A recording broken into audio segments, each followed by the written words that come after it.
اگر میں اللہ تعالیٰ کی تعریف کروں خالق کے نام سے، الحمدللہ خالق، میں نے کس چیز کی تعریف کی ہے؟ کیا عظیم مخلوق ہے اس کی، آپ کیا بناتا ہے۔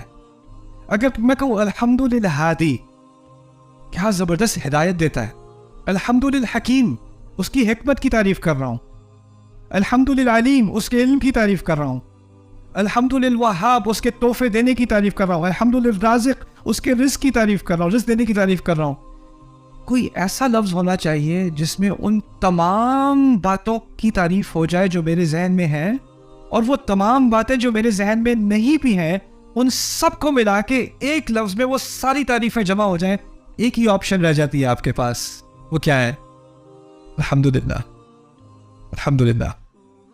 اندازہ کرو، ایک چھوٹی سی ایکسپریشن، ایک چھوٹے سے الفاظ ہے الحمدللہ، اور آپ اس کو کسی بھی اور طرح کہنے کی کوشش کرو، کچھ نہ کچھ رہ جائے گا، کچھ نہ کچھ کمی آ جائے گی۔ اور یہ بات یہاں سے ہم شروع کر رہے ہیں انشاءاللہ اپنا سفر فاتحہ کے اندر۔ اب رب کو اچھی طرح سمجھ لیں۔ رب کے لیے 5 معنی ذہن میں رکھنے پڑیں گے۔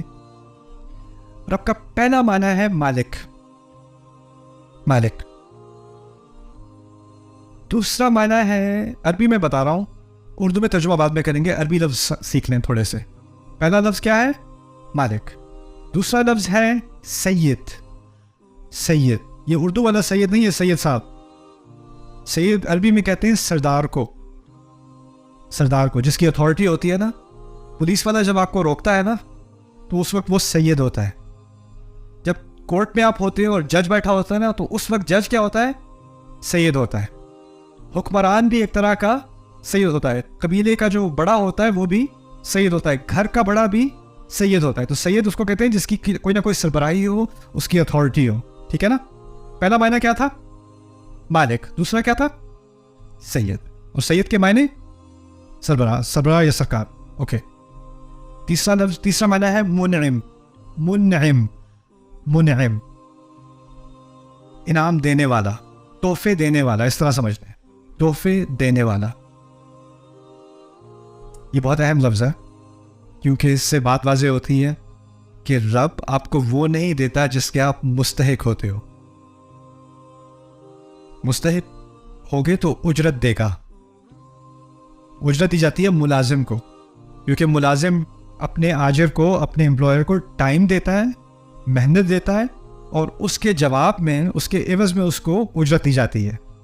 لیکن رب آپ کا مالک ہے، کیونکہ وہ مالک ہے، آپ کا کوئی حق ہے ہی نہیں، وہ آپ کا پورا پورا سربراہ ہے، سید ہے، آپ کے کوئی رائٹس ہیں ہی نہیں۔ تو جب وہ کچھ دے گا تو وہ سیلری نہیں دے گا، پیمنٹ نہیں دے گا، اجرت نہیں دے گا، کیا دے گا؟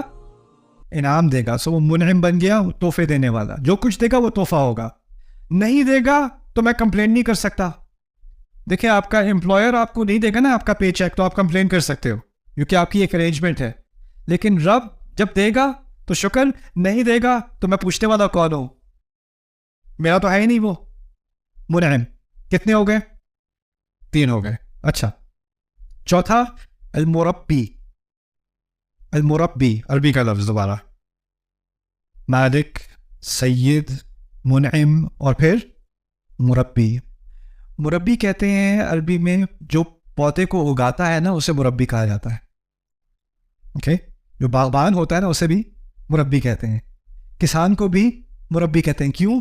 وہ پودے کا بہت باریک خیال کر کے، اس کے ارد گرد کے کیڑے وغیرہ ہٹا کے، اس پر جتنا پانی چاہیے اس سے کم زیادہ نہ ہو، اور اس کو زیادہ آندھی نہ آ جائے، بہت زیادہ تیز دھوپ نہ آ جائے، ان سب چیزوں سے بچا کے جب وہ پودے کی نشو نما کر رہا ہوتا ہے اس وقت اس کو مربی کہا جاتا ہے۔ یہی لفظ اللہ تعالیٰ نے والدین کے لیے استعمال کیا ہے کہ وہ بچوں کی تربیت کرتے ہیں۔ تربیہ مربی سے نکلا ہے۔ تربیت یعنی جس طرح پودے کو اگایا جاتا ہے، اسی طرح بچے کا خیال بہت باریک طریقے سے کیا جاتا ہے۔ مرب کے معنی میں مربی بھی ہے، مربی جو بہت خیال کے ساتھ ہماری نشو نما کرتا ہے، ہماری تربیت کرتا ہے۔ تربیت کا لفظ صرف اخلاق کے لیے نہیں، ہمارے یہاں تو اخلاق کے لیے استعمال ہوتا ہے، اس کی تربیت اچھی ہے، اس کی تربیت خراب ہے۔ تربیت کا لفظ اصل میں عربی میں گروتھ کے لیے ہوتا ہے۔ کسی چیز کو اگا رہے ہوں گے نا آپ بڑے ہو رہے ہیں، آپ کی قوت میں اضافہ ہو رہا ہے، آپ کی عقل میں اضافہ ہو رہا ہے، آپ کی صلاحیت میں اضافہ ہو رہا ہے، وہ سب تربیت کہا جاتا ہے اس کو. اب کتنے نام ہو گئے؟ 4. اب آخری نام قیم. القیم. القیم آسان لفظ ہے، قائم رکھنے والا. اب یہ نئی بلڈنگ بنی ہے، ٹھیک ہے. بلڈنگس کے ساتھ کیا ہوتا ہے کہ کچھ عرصہ گزر جاتا ہے تو اس کو آپ کو مینٹین کرنا پڑتا ہے. چھت کا خیال کرنا پڑتا ہے، فاؤنڈیشن چیک کرنی پڑتی ہے، سیلن وغیرہ لگ جائے دیکھنا پڑتا ہے، مینٹیننس ہوتی ہے. ہمارے جسم کے اندر بہت سارے سسٹمز چل رہے ہیں، ان سب کی بھی کیا کرنی پڑتی ہے؟ مینٹیننس کرنی پڑتی ہے. لیکن ہماری مینٹیننس کیا ہے کہ کھانا بہتر کھاؤ، اپنی نیند کا صحیح طرح سے اہتمام کرو، گیٹ انف سلیپ، رائٹ، اور تھوڑی ایکسرسائز کر لیا کرو. یہ فزیکل مینٹیننس ہے ہماری. لیکن اللہ تعالیٰ جب قیم ہے نا، وہ اس طرح قیم ہے کہ میرے دل کی ایک دھڑکن سے اگلی دھڑکن تک اس کو اجازت دینی پڑتی ہے میں چلوں اور پھر چلوں اور پھر میں چلوں، اور جو خون میری رگوں میں چل رہا ہے اس کو اجازت دینی، اور اس کو مینٹین کون کر رہا ہے؟ ایک ایک لمحہ، ایک ایک سیل، وہ اللہ تعالیٰ ہے قیم. وہ اگر ایک دفعہ بھی دھیان دینا چھوڑ دے تو میرا وجود ہی نہ رہے. دیکھیں، ایک فلسفہ ہے، خدا کے بارے میں کئی فلسفے ہیں، اس میں سے ایک فلسفہ یہ ہے کہ خدا نے کائنات بنائی اور اس کو چھوڑ دیا، اب وہ آٹو پائلٹ پہ چل رہی ہے، خود ہی سے چل رہی ہے. لیکن ہمارا فلسفہ ہے کہ اللہ ہمارا رب ہے، اور رب سے مراد یہ ہے کہ کچھ بھی خود سے نہیں چل رہا، کچھ بھی خود سے نہیں چل رہا، ہر چیز کو مینٹین کیا جا رہا ہے، اس کو قائم رکھا جا رہا ہے ہر لمحے. وما تسقط من ورقۃ، ایک پتا نہیں گرتا، ایک پتا اپنی جگہ سے نہیں ہلتا، ہوا کا ہلکا سا جھونکا نہیں لگتا، ایک ایک سیل میرے جسم کا وہ تمام مینٹین کیے ہوئے ہیں. یہ ہے القیم. یہ صرف لفظ تھا کیا؟ رب. اب اس سے میرا اور اللہ کا کیا تعلق؟ پہلی چیز کیا تھی؟ اوکے، ہم بھی کچھ چیزوں کے مالک ہوتے ہیں کہ نہیں؟ ہوتے ہیں نا.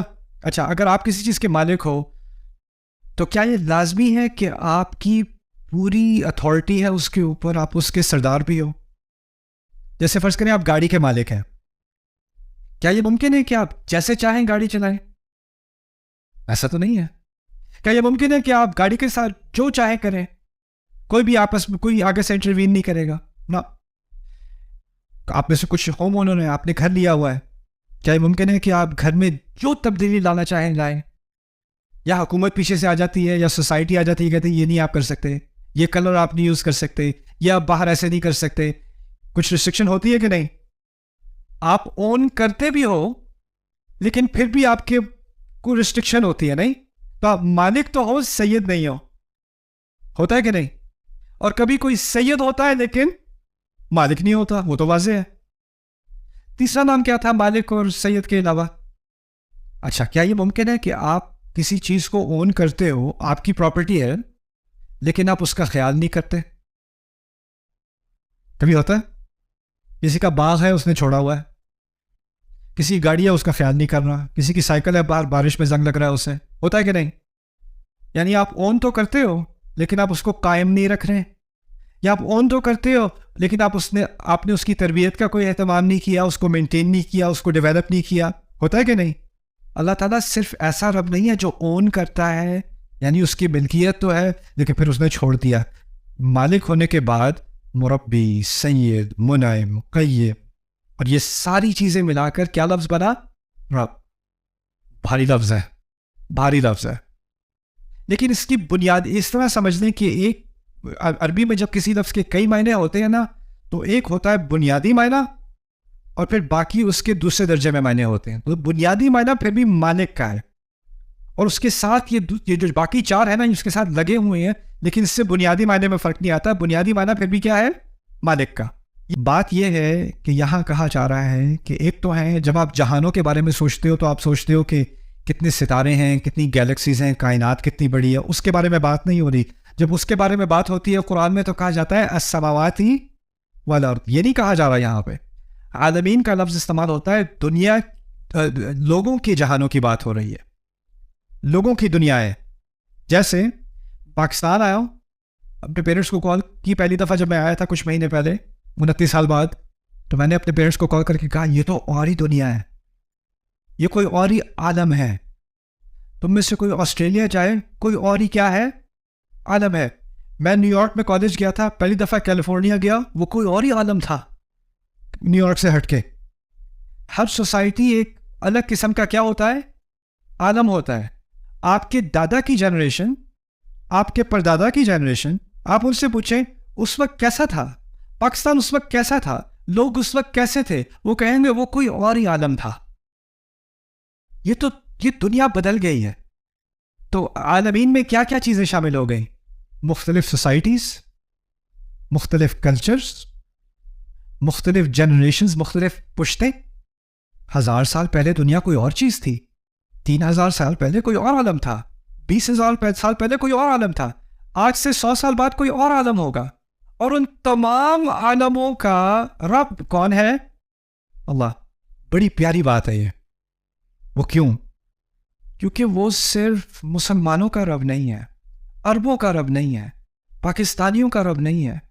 وہ ہندوؤں کا بھی رب ہے، وہ ایتھیسٹ کا بھی رب ہے، وہ امریکنز کا بھی رب ہے، وہ آسٹریلینز کا بھی رب ہے. اور ان سب کے ساتھ اس کا رشتہ کیا ہے؟ 5 چیزیں. ان کا مالک بھی ہے، ان کو تحفے بھی دیتا ہے، ان کا اقتدار بھی ان سب پر اقتدار بھی رکھتا ہے، ان سب کو قائم بھی کیے ہوئے. یہ ساری چیزیں جو میں نے بتائی تھی نا، اب آپ کا نظریہ بدل جاتا ہے ساری سوسائٹیز کے بارے میں دنیا کی. آپ یہ نہیں دیکھتے یہ والی سوسائٹی اس پر لعنت ہے، یہ والی سوسائٹی جہنمی ہے، یہ والی سوسائٹی نا رب العالمین.